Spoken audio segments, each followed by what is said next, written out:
Hi guys, a very good morning and welcome to a new daily market outlook. So as per usual, the DXY alongside the major dollar pairs and gold will be discussed. So we have seen a beautiful move on the DXY yesterday. So let's dive straight in and see what is going on.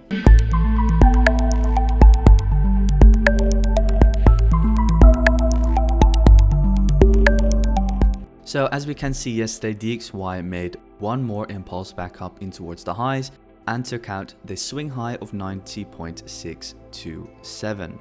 So I was really a big fan on seeing this high being broken, because if we just quickly go to the 1 hour time frame, we knew that there were stop losses situated above that high, right? As I discussed in yesterday's video. So if you don't know what I mean, go and check yesterday's video out. So how did I know that we were going to take out that swing high? Well, essentially what we saw yesterday, and I updated some guys on this in the community yesterday, was the fact that we had this beautiful descending channel. So we had a 1, a 2, then the third trendline touch of the descending lower trendline of the overall channel.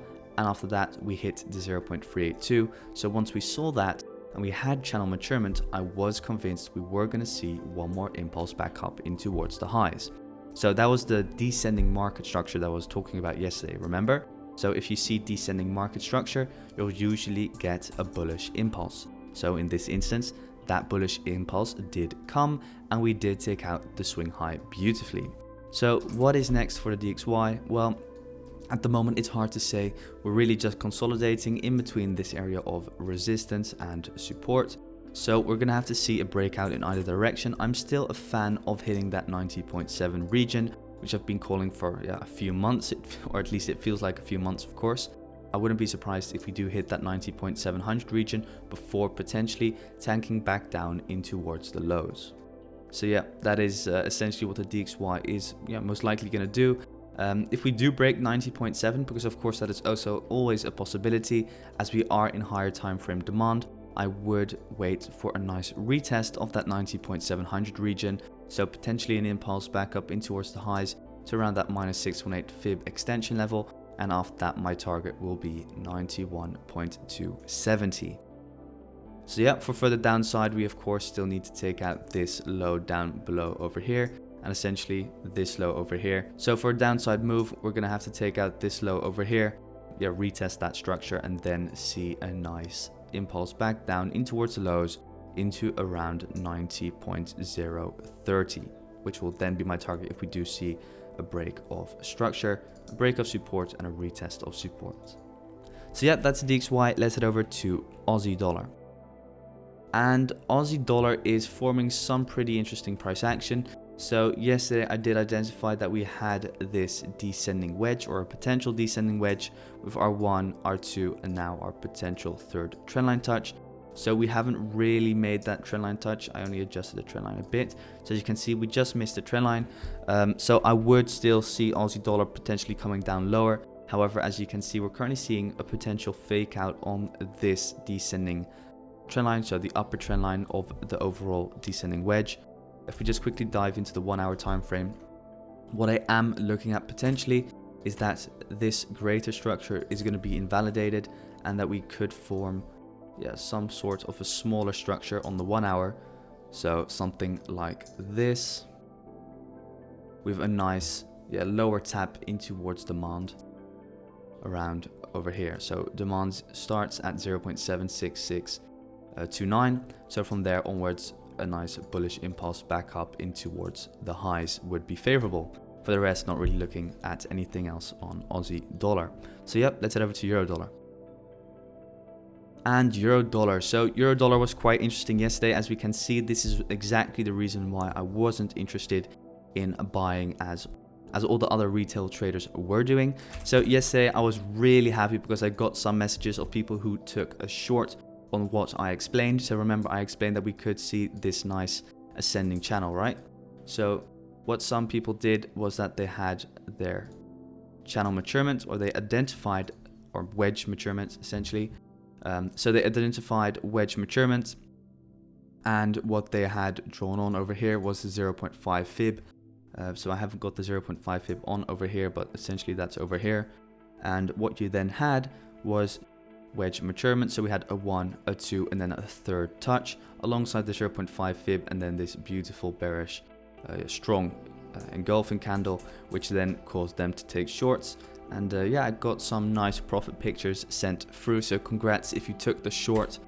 This was the exact reason why I was not looking and FOMOing in towards the longs. So yeah, congrats to that. At the moment, as we can see, euro dollar is just really messy once again. What we're potentially forming is kind of the same structure as we had last week. So if we look at this, it looks pretty similar to what we're forming over here. So what I'm essentially looking for is, remember this channel that we had? So we had this channel over here, and then we formed this, right? So what I'm potentially looking at is, again, forming some sort of a descending wedge or channel, and then a potential drop one more time lower in towards the mount before potentially moving back up higher. So a tap into 1.20800 would be nice to see.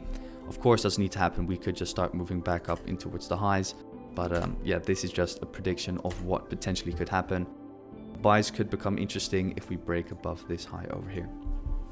So yeah, that's euro dollar. Let's head over to pound dollar. And pound dollar, so pound dollar decided to tank gladly, or luckily I wasn't within this inverse head and shoulder setup.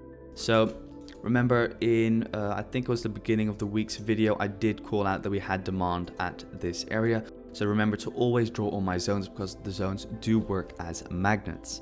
So as we can see, once pound dollar dropped, we found support in my demand zone. From there, we just absolutely reversed up back towards the upside. So I also got some screenshots of people who took a trade on this, or based on this area of demand. So they took it on this bullish engulfing candle. They'll probably still be within this setup. Stop loss under structure. And you would now be running somewhere around, yeah, more than 2% profit. So great trade, great trade. So yeah, for pound dollar at the moment, what are we forming? Well, I have to say pound dollar is getting really messy. Just quickly looking at the 1 hour time frame, what we do see is that we do potentially have something like this forming, right? So a potential descending channel. So we could see one more impulse back down in towards the lows before potentially rocketing back up towards the highs. So fake out on this low would do the trick. Other option is, of course, that we just start impulsing back up in towards the highs, take out this area of very strong resistance, and then just see a simple break retest before moving back up in towards the highs. So yeah, that's pound dollar. Let's head over to Kiwi dollar. And Kiwi dollar, so yeah, Kiwi dollar, beautiful, beautiful, beautiful. So what did we do? Well, we took out all the lows, right? So remember that I did mention that we didn't take out this low yet, so we now have taken out that low. Straight after, started impulsing back up in towards the highs. I also got some screenshots sent through on Instagram about people who took the long on this setup. So what they did was essentially that they had this kind of like wedge drawn on. So drawn from here, here, here, and then here. And then they had the third trend line touch drawn on over here. So that was a potential setup that you could have taken. So what is next for Kiwi dollar? So yeah, more upside. Wouldn't be surprised if we do see that happen. What we will need to do is, of course, break above this high situated over here, and at the end of the day also break through this trend line. But what I'm essentially looking for is, yeah, maybe a break retest of structure. So a new higher high, boom, and then boom, one more tap in towards that area of supply to then reevaluate the situation, to then once again start looking for what is next. If we do start seeing a drop back down in towards lows, we could start seeing 0.70544. So yeah, that's Kiwi dollar. Let's head over to our last pair, which is gold. And gold is just really messy, to be honest. Not going to really say much about this pair at the moment. I do expect more upside on gold potentially. If we just look at what's been forming at the moment, you could say that we do have this expanding channel. So we had this, just look over here, we had this fib. So we had a 786 fib with the third trend, after making a third trend line touch, excuse me. And we have started impulsing back up in towards the highs. Wouldn't be surprised if we do start seeing more upside, because I still think that after such a large impulse towards the lows, we do need to make a larger retracement back up in towards the highs. And if we do see more downside, I would preferably see something like this form. So yeah, that's all for today, guys. Thank you so much for watching. If you have any questions whatsoever, please leave a comment in the comment section down below. Yeah, quick announcement. We also have a Discord server, a free Discord server, in where you can exchange charts for free. And if you have any questions, you can get them answered. So make sure to join. Link is in the bio down below. Thank you so much for watching once again. And I can't wait to see you guys tomorrow in tomorrow's Forex Market Outlook. Thanks, guys.